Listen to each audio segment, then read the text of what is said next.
Me apresento como Henrique Correa Lopes, sou aluno do mestrado de Ensino de Humanidades e Linguagens da Universidade Franciscana, professor da rede pública estadual e apresento o artigo O Jogo Lúdico como Metodologia de Ensino Socioeducativo. Em um contexto pandêmico, as tecnologias da informação suplantaram, em primeiro momento, os meios educacionais convencionais, ora presenciais, e por questões de segurança sanitária foram estabelecidos os protocolos de distanciamento social e de proteção individual e coletiva, que alteraram também as rotinas nas unidades de atendimento socioeducativo. Os serviços de atendimento socioeducativos atuam como instituições que garantem o cumprimento da medida socioeducativa, assegurando aos adolescentes o respeito, a dignidade, a educação continuada, a saúde e os direitos estabelecidos através do Estatuto da Criança e do Adolescente e de seu órgão regulador, o SINASE. Dentre as alterações na rotina dessas unidades, foram canceladas as visitas familiares, as quais são aguardadas com grande expectativa pelos adolescentes. Dessa forma, a ausência da família ou de amigos gerou no interior da unidade a instabilidade emocional dos adolescentes em regime de internação, ocorrendo a alteração de humor, irritabilidade e descontrole emocional.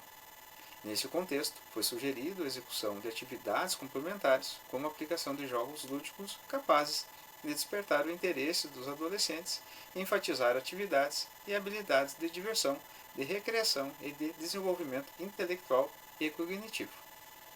Com a inserção de jogos no ambiente de aprendizagem, também consegue-se inserir uma motivação a mais dentro do processo. Mas vale ressaltar que a principal aproximação entre os jogos educativos e a gamificação da aprendizagem é que ambos têm como meta específica a educação ou o ensino, ainda que um seja o artefato criado especificamente para o uso educativo.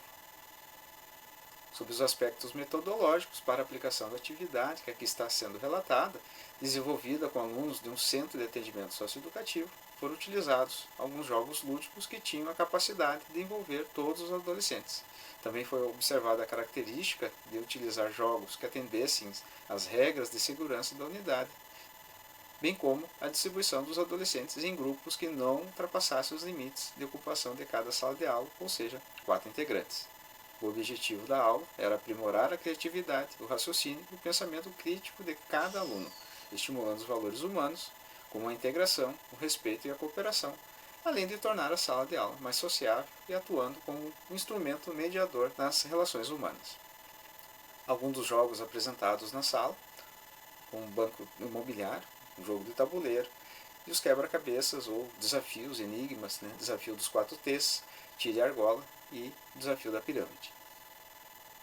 Os resultados, as atividades desenvolvidas abordaram características da educação inclusiva, com proposta de integração entre os adolescentes e, por consequência, a interação que esse tipo de atividade pode originar, podendo agregar novas conversações e reflexões, e do compartilhamento dessa atividade lúdica, que impacta diretamente no comportamento dos adolescentes.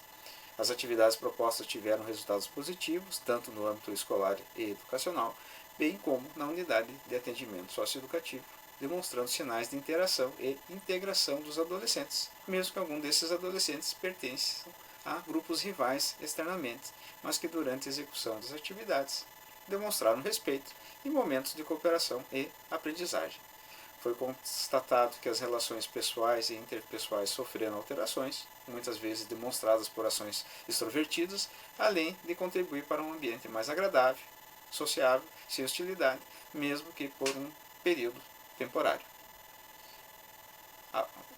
A prática pedagógica em ambiente socioeducativo deve ser abordada pelo docente com a possibilidade de aplicar metodologias que atendam a adolescentes com atos infracionais, que sofrem por vezes com a desigualdade social e cultural, que são instáveis emocionalmente, imprevisíveis em suas ações e que muitas vezes a educação não é uma de suas prioridades. Dessa forma, a prática docente estará voltada para a inclusão, para uma educação inclusiva que tenha condições de, além de levar o conhecimento e a educação aos adolescentes, em cumprimento de medida socioeducativa, servir como um objeto de integração, de interação, ampliando as questões emocionais e pessoais, contribuindo para um ambiente acolhedor e tranquilo.